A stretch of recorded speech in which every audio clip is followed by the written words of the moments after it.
Mae gwefan atebion clwb yn rhoi adnodd dysgu am mynediad i wirfoddolwyr at gyfarwyddyd i ddelio â problemau maent yn eu hwynebu o bosib.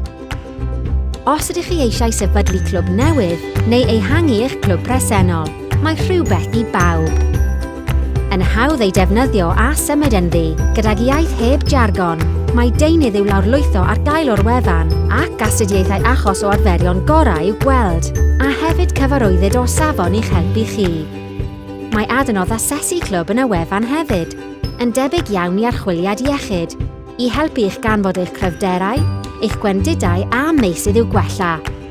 Mae'r adnodd ar-lein ar gyfer unrhyw un sydd eisiau helpu gwirfoddolwyr a chryfhau clybiau chwaraeon, yn enwedig ym miloedd o bobl sy'n gwirfoddoli mewn clwb chwaraeon yng Nghymru bob wythnos. Mae'n bwysig nodi hefyd ei bod ar gael ochr yn ochr â ffynonellau eraill o help a chefnogaeth, gan sefydliadau fel cyrff rheoli neu awdurdodau lleol.